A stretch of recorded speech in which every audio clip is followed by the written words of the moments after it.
Cruise Control streams live every Saturday starting at 10 a.m. Eastern. Watch us live on Facebook and YouTube.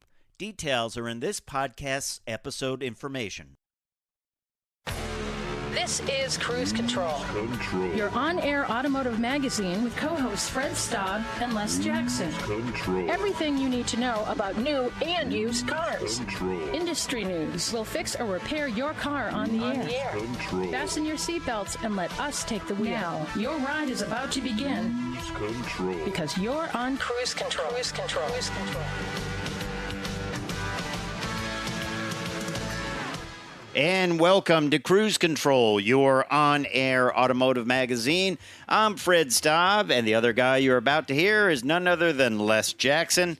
Les, that would be me. That would be you, and we've got a great hour planned out for our listeners because we've got, information on a brand new Cadillac, a little bit of a teaser about the Celestiq, if we're saying that right.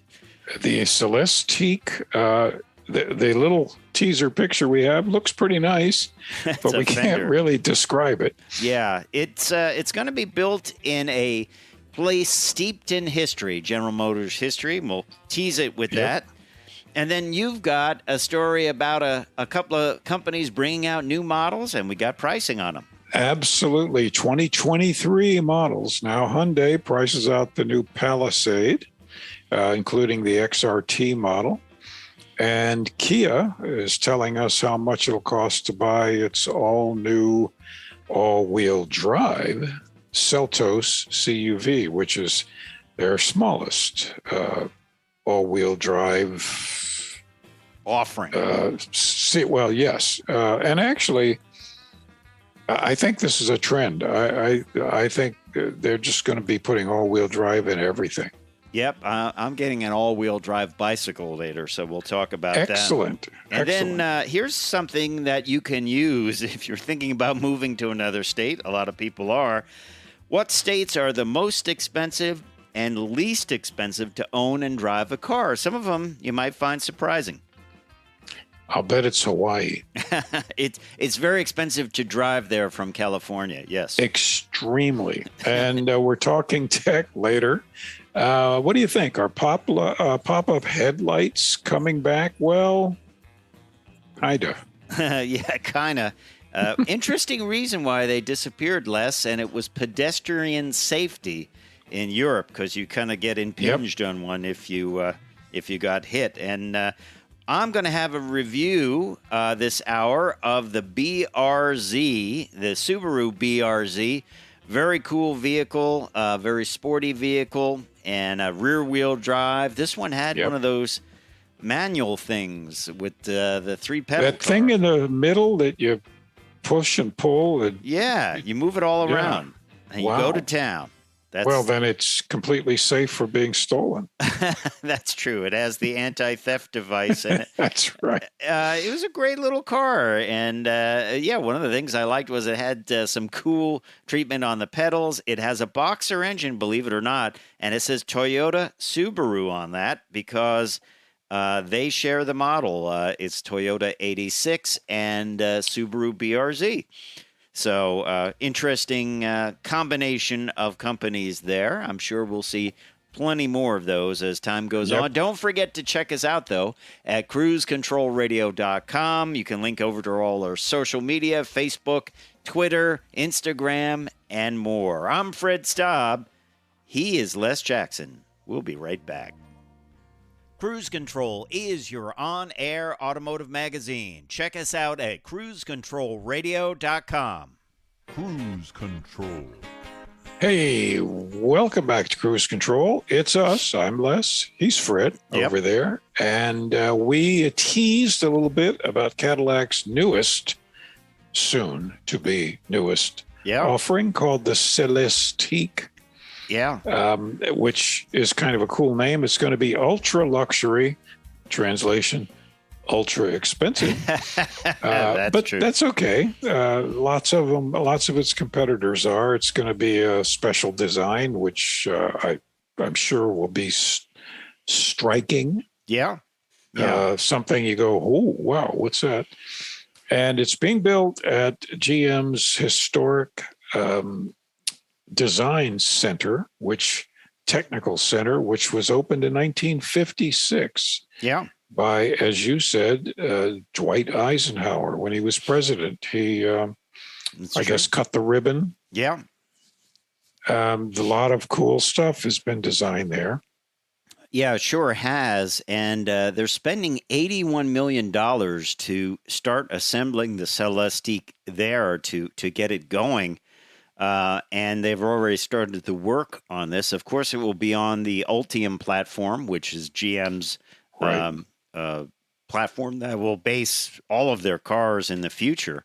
But it is expected to have, the Celestiq is expected to have a 4-quadrant suspended particle device smart glass roof where each occupant of the vehicle can set their own level of roof transparency. Now, remember, you were reviewing the Mach-E last week, and one of big panoramic roof, but it had no cover, no shade. No, and it's not smart glass, so you couldn't push a button and make it opaque. Right. It was just low E glass, which put your hand close to it. It was really hot. Yeah. Now, what's interesting here, I had a vehicle, I believe it was a Lexus, that had that already in the roof panel. It didn't have 4 quadrants. Yeah. But it did have a button you push, and it went from clear to opaque, opaque is the right word for it, right? Where you can see some light, but it's diffused. Opaque. Yeah. In a push of a button. So while they are touting this, I've seen it already. So I think it's a great idea. I also think it's a great idea for home where you don't have to have any curtains. You know? Well, they make shower glasses in hotels as well. That do that. But where you walk in and it makes it opaque so no one can see in. Yeah. Also on the Celestiq, you will have what they call a driver and front seat passenger will enjoy pillar-to-pillar views of a free-form display with active privacy to help mitigate driver distraction. So we talk about infotainment screens getting bigger. They used to be 6-inch, and then they're 7-inch. Right. Then they went vertical to 12-inch. Now it's just going to be a whole screen, the whole width of the vehicle. Across the dash. Yep. And they will use the equivalent of those privacy screens. Remember, people used to snap them on airplanes. So if you're doing business work, someone next to you couldn't say, "Hey, what are you working on?" They will use that type of technology that you won't be able to see. Like, let's say you're in the passenger seat and I'm driving. I won't be able to see a movie you're watching. So it keeps it all legal. That's pretty well. That was designed by lawyers, by the way, not by the engineers who designed the car. But it is a good safety device, and it's everybody. We're all trying to prevent distraction. It's tough to do. You know, the other thing that's interesting here, and I think we're going to see a lot more of this across all manufacturing, is GM's additive industrialization center, and that basically means 3D printing. They will make 3D printing components for this vehicle and others in the automotive industry. Already, the Cadillac CT4V and CT5V benefited from this. They made small items, some small items, some big items, shifter emblems, HVAC ducts, and transmission components. The last one being a very important thing to have as far as quality. 3D printing, think about that. You could, if you can get the speed up there, you can just print the parts you need right at the factory at some point in the future. Well, yeah, I just always wonder about how robust like the metal parts would be, but well, the Navy's talking about that they'll be able to build tools, specialty tools, and print them on the ship, and instead of storing them when they're done, they just recycle the material so they don't have to store the tools. That's kind of interesting. That's pretty cool. And by the way, each of these Celestiqs are built by a team of of people, like the old British sport. Actually, the Borgans are still built that way. Are they where are they bespoke? I just they're. wanted to say that to annoy I you. knew you'd get me with that. Well, that's Okay. that's a little bit about the Cadillac Celestiq, where it's going to be built, and a couple of features. But when we come back, we're going to tell you about a Jeep that did very well, that you can buy right now. Did very well on all the crash tests. So we'll tell you about that when we come back, and new models from Hyundai and Kia. Mm-hmm. We'll be right back. And welcome back to Cruise Control. We're going to talk a little bit about a Jeep that scored very well on the safety picks. And it's called the Jeep Compass. And This is what we like to do this on Cruise Control to help you out if you're looking at buying a vehicle, maybe give you a little direction. Jeep Compass earned the top safety pick rating from IIHS. It's the highest possible rating of each of the 6 IIHS, Insurance Institute for Highway Safety, that's what that stands for, crashworthiness tests. And its standard equipment is automatic emergency braking, graded superior, advanced rating for pedestrian detection technology, and more than 75 available safety and security features, which is the most in the class. You know, it's interesting about the Compass. It's been around. That name's been around for quite a while. Mm-hmm. It's the model has been sort of languishing in the, they also make that category. I understand. But finally, it's coming on really strong. Their sales are way up. People are noticing them. 22% they're up. Yeah, it's quite a bit for the money. Looks like a mini Grand Cherokee, doesn't it? Yeah. And I think it's turning into a super popular model. So good for them. And of course, one of the key things to scoring well on that IIHS top safety pick rating is the headlights. And this rating applies to models equipped with the LED projector or LED reflector headlamps when paired with high beam assist. If you've never driven a vehicle with high beam assist, you want to, especially if you drive on country roads, because it is really welcomed. You don't have to keep flicking that, and you won't blind anyone that's coming in the other lane. It's great. It's really nice. Yeah. I wish every vehicle in the world always had it. There you go. So that's a good. Remember, you flash your lights at somebody who's blinding you coming the other way. I think certain drivers don't even know how to turn high beams on and off, or if they are on, or what that blue light means on the dashboard or anything. That's right. So anyway, that's a good vehicle to think about. And then we've got a couple of more, including you have a story on the Hyundai Palisade pricing. One of their very popular models, their full-size, super full-size vehicle.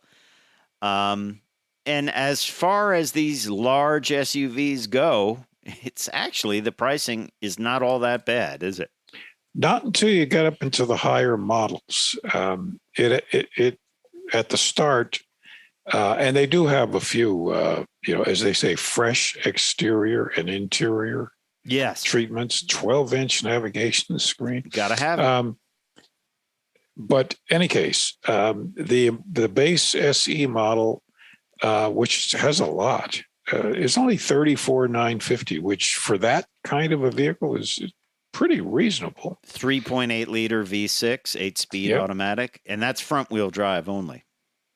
Right.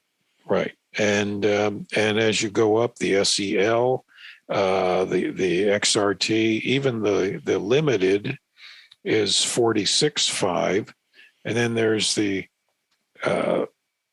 calligraphy. Why do you suppose they named that the calligraphy? They do that. I found it to be a strange name for that sort of calligraphy, like you're writing out an invite to a wedding. Yeah. That's how I call it, I guess. I don't know whether. And as one who in elementary school was always graded on my report card as having very sloppy writing, I take umbrage at this. Uncle Sloppy. Isn't that what? Yes. Guilty as charged. Yeah. Yeah. Well, it's funny that they all do follow this kind of book that now it seems like many manufacturers are coming out with white crossovers with black wheels. I've had two of them. I had the GMC AT4 and the right now the Mitsubishi Outlander. They both have that look. And this XRT model floats in at $40,250 for the front wheel drive and $42,150 for the all wheel drive. And it includes all of the equipment in the SEL, which is the second level up.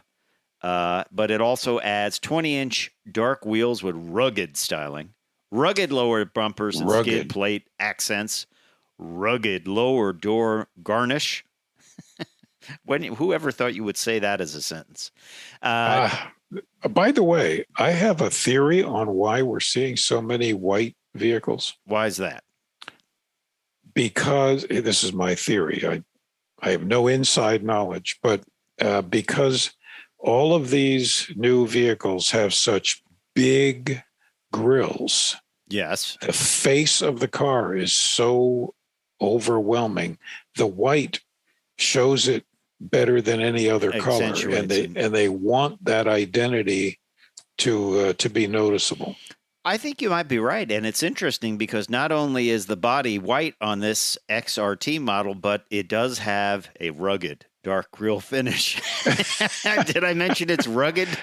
What do you think? Maybe it's rugged. This is the trend. This is a little bit different trend, but we saw the trend with like Subaru Wilderness, and there's the Timberline for Ford, and it's endless. The X-Line for Kia, endless manufacturers toughening up the looks of their SUVs and CUVs.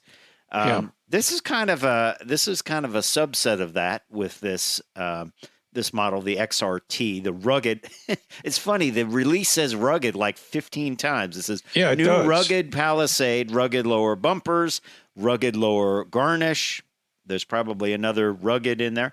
It does look good. I mean, I like how it looks. It looks sporty. Well, yeah. It looks quite large. Yeah. It's not a small vehicle, but it's not huge. It's not an Escalade. No.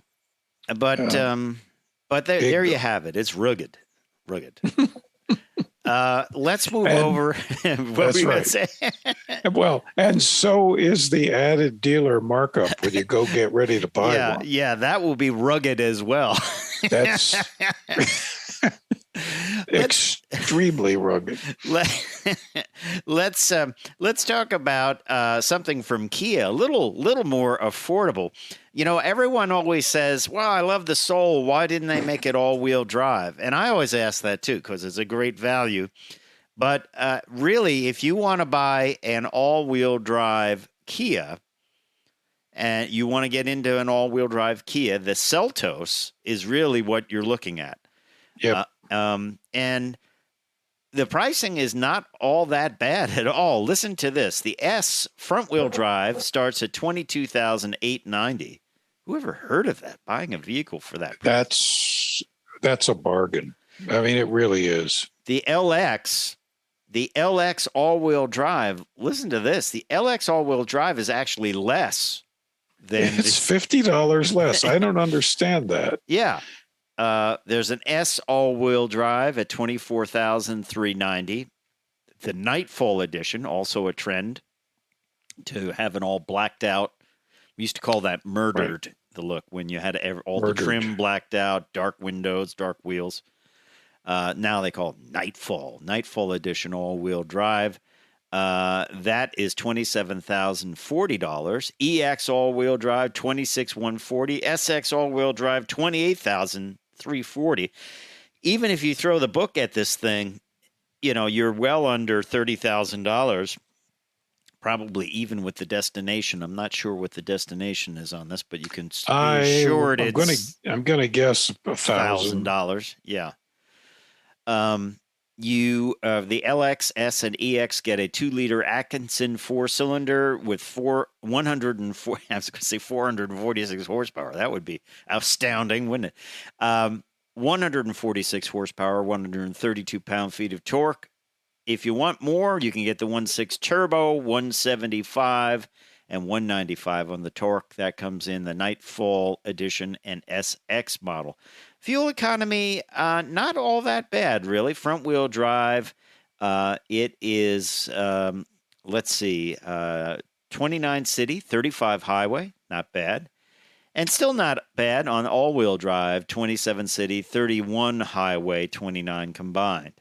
You know these things are well-equipped because they're Kias. Even the base model is probably well-equipped. So, interesting vehicle, the Seltos. I think it's one for you to put on your consideration list if you're talking about small all-wheel drive Yeah, if you're looking CUV. for a nice little CUV. Yeah. Makes sense. Makes sense. Might be the way to go. Well, when we come back, we're going to talk about the states where it is the most expensive and least expensive to drive a car. Stay tuned.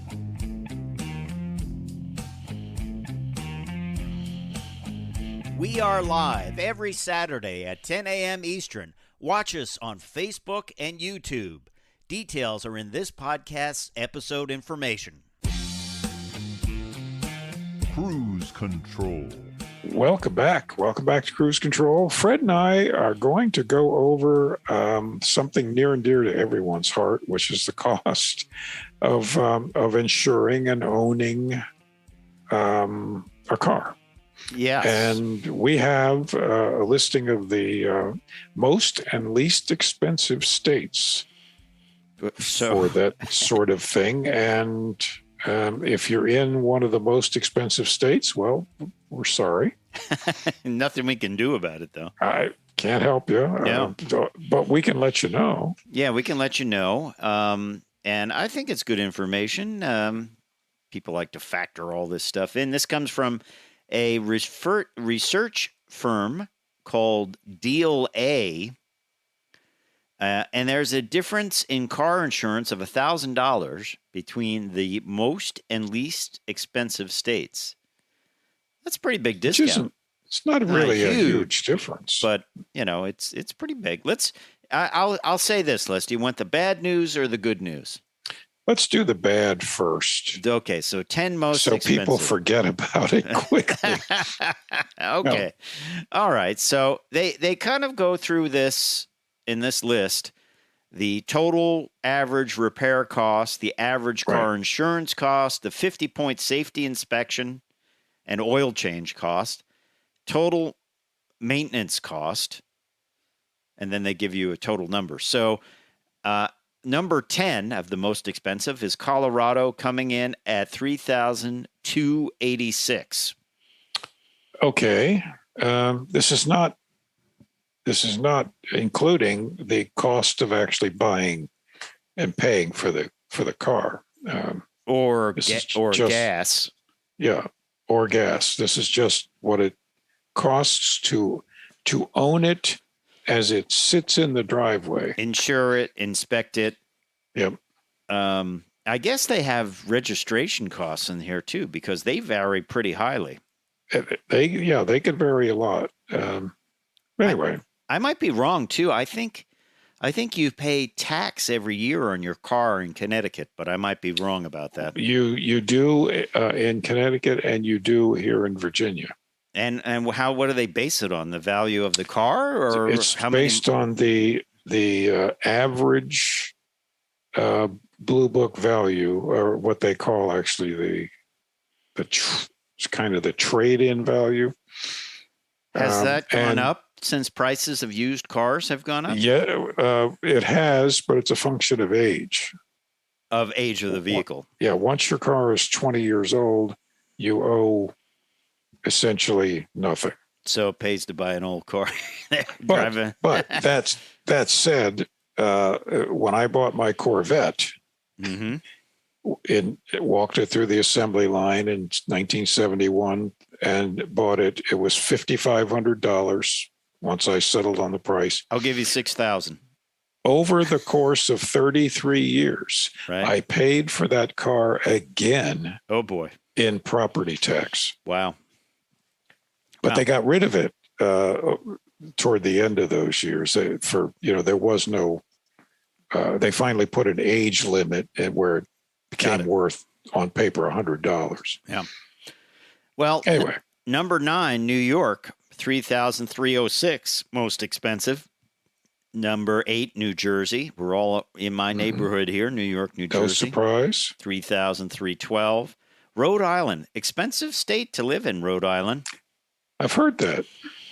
And it's number 7 on the most expensive list for driving a car. Florida, number 6.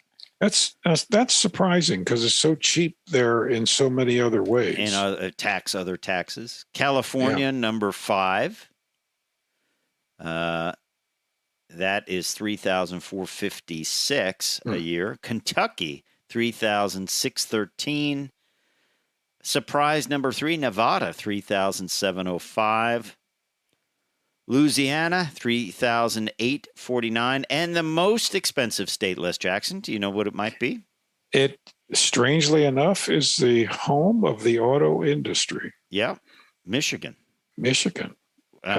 Coming in at a rugged, yes, to use that term again, a rugged $4,664.30. So that's the bad news. What are the cheapest?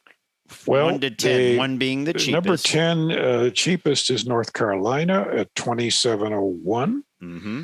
Number 9, Vermont. That's surprising. Yep.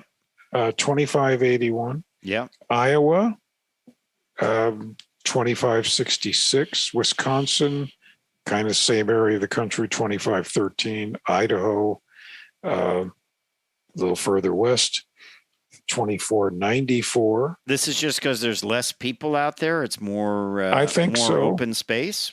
I think so. Just more density, more crashes. Right. That makes sense. Indiana, $2,475. Now that's close to Chicago. So yep.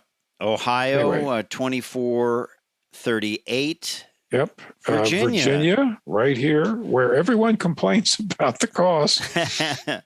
We're the third cheapest, $2,432. New Hampshire, $23,330. And Maine. I guess I'm not surprised at that. That's the cheapest at $22.53. Now that's half of what it costs in Michigan. It's bizarre too. AARP and other groups say don't retire to Maine because it's very expensive for taxes. But I guess they shift the blame over to car, or they're less expensive cars, but they tax you in other ways, right? You have to weigh everything. You can't just look at home price or move to a state for cheap insurance. Yeah. Well, I know this. If you ever go to a race and you look at the transporters, they're all registered in the cheapest states. Yes.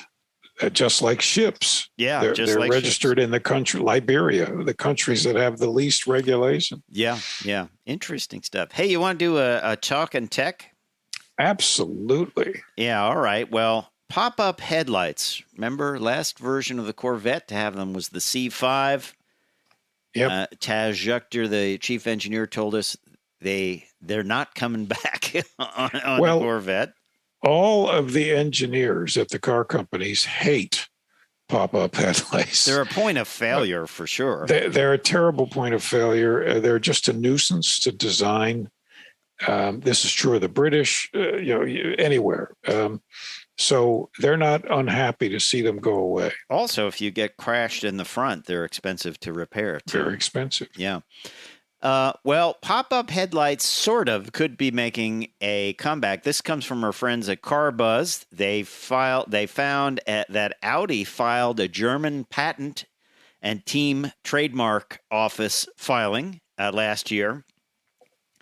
And the idea is these are called changeable headlight covers. And I remember reading about this a long time ago in The Future of Cars. It was an article, Future of Cars, where the body would be the light. And when the light comes on, the light would glow through the body. When it's not on, you wouldn't see it. It would just look like body color, like more of the fender or whatever. And this is kind of the technology they're talking about, where once again, sort of like that roof panel we talked about earlier, when the light's not lit, it looks just like the body color or maybe a piece of trim or whatever. You don't see the headlights. When you turn it on, it actually lights up. And that's kind of the modern day version of pop-up headlights, disappearing headlights, you know? Yeah. Disappearing headlights or point of need headlights is. Yeah. What do you think about that? Well, I think I would have to see it in action. The first thing I think of is like every headlight, they get dirty, they get cloudy. Yeah. And they lose an awful lot of their usefulness. So my question is, how would this work, and would it work? Would it be more maintenance to keep it nice or less? Hard to say. It might be less because the lens is covered by, it's more protected from UV light. It's kind of a styling thing, it's not. And the other thing you got to watch is it can't affect the light output in any way, because let's face it, headlights are a big thing when it comes to getting that all important IIHS safety rating. You don't want to mess that up to look cool. And that's the big problem. You've got to design something. Remember that during the 80s, people put smoked covers over their headlights and taillights? I was like, why? That's not a good idea. I want taillights so they can see it as soon as possible, not when they're like 2 feet away from my rear bumper and about to smash into it. There are some very strange personalization things that people put on their cars. Yeah. Peel and stick personalization. Hey, we're going to get into a vehicle next, an at-the-wheel review of the Subaru BRZ. It's a real good-looking, well, not two-seater. It should be a two-seater, I guess, but we'll tell you about it when we come back.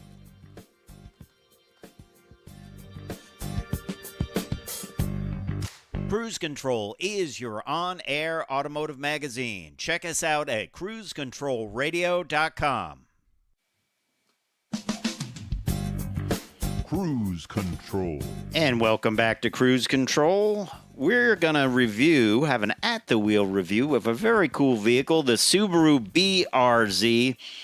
It is a sporty car that's marketed as the BRZ from the folks at Subaru. Has a boxer engine. It is the only Subaru that does not have all-wheel drive. This is a rear-drive vehicle. And if you want a little bit different styling, you can order it from Toyota, and they call it the 86. Now, this is a bad name. Yeah, this is a 4-seat car, a 2+2, but the rear seat has literally no legroom whatsoever. I'm 5'8", and I got in the back, and I have to say I couldn't get out of there fast enough. It was handy for holding our cooler to keep food cool and a hat. The reason for 2+2s, and this has been true since the 60s when Jaguar did it with the XKEs, and cars over the years have done 2+2s, which are basically unsittable in the back seat. Right. The reason was insurance. Yes. They're much cheaper. Otherwise, they're insured as high-performance sports cars. And this would be great if you had a small dog, a hat, or some small cardboard box. It would fit in there. or a sandwich and a banana. Exactly. Yeah. This is a great car, though, Les. It is, I think, the ideal car for like autocrossing, or, how people like to race cars that are not that high horsepower. They're just looking for something that handles well. A lot of people use Miatas for this. I might alienate half of the automotive journalist world. I've never been a super fan of the Miata. I would rather have something like this, the BRZ. I would too. I like the closed coupe. It's stiffer. It's quite a bit less expensive. I agree with you. I think if you're, a relatively young owner and you just want something cool looking and fun to drive and reliable, Yeah. and inexpensive, I just think this is a great choice. Look at the styling. It's got the double bubble roof, very racing styling. It has this current model, the 2022, has a lower center of gravity. They've lowered it down. It's got that nice kind of integrated rear spoiler. It even has a trunk that you can haul stuff in, and very sporty looking from the front. It's not a high horsepower engine. This is a 2.4 liter direct injection, double overhead cam engine. And what's kind of interesting about it is when you look under the hood, it actually says Toyota and Subaru on what would be the engine cover. They don't really have an engine cover on this. The horsepower is in the low 200s, which was more than adequate for this vehicle. It was fun to drive. Ours had a 6-speed manual. Remember those? Yes, indeed. I have one of those. And actually, it looks like a cross between a Porsche and a 240Z. I got a lot of comments that people said, wow, that's an expensive car. Oh, my gosh. And I thought, well, not really. We'll tell you what it is. Actually, the horsepower is 228 from the Subaru Boxer engine. That's plenty. It's plenty. No rear seat room, just a couple of butt pockets in the back. But it's fine for storage, but you just would not want to sit back there. I like the interior of the vehicle. Very straight ahead Subaru, push buttons, knobs, switches for everything. Easy to use, easy to see. None of this, touch screen haptic stuff that we've seen in other vehicles. Like the VW GTI. Even the radio's got a volume knob. There's the touch screen there. You can get Android Auto, Apple CarPlay, and just easy to use volume knob. Some of the components were a little, low budget, but that's okay. You can see there's some great stitching on the shifter boot and some red trim and stitching on the seats, which were sort of an Alcantara type stuff in there in the car. And some of the Alcantara upholstery goes on to the doors itself as well. The seats are heated. I liked how they treated the pedals. They did a really nice treatment very of pedals. Sporty. And interesting, it is the D45 Boxer engine, Toyota and Subaru, right on the top of it. So nice little engine. I'm sure you could get some go fast goodies for this too, if you wanted to. Ours was the BRZ Limited, which brings in 18-inch aluminum alloy wheels with matte gray finish, 215/40 summer performance tires, blind spot protection. They call it Bryn Naub upholstered combination. I guess that's just the brand name. Dual mode heated front seats, steering responsive headlights, which is always nice. One thing you can't get with the manual is the EyeSight system. The EyeSight is Subaru's version of emergency braking that, as of this review, you cannot get that with a manual transmission. You can get an automatic transmission with this as well. Did not drive that, just drove the manual. Manual shifted wonderfully, good clutch feel, good clutch take-up. Shifter was great. So, you have your option. But once again, a great car if you want to go autocrossing or something like that, or you want a sporty car that is not super expensive. And you're probably going to ask, how much did it cost, Fred? How much did it cost? It's funny you should ask, Les, because the BRZ Limited is $30,495 with a destination charge of $960, brings it all in at $31,455.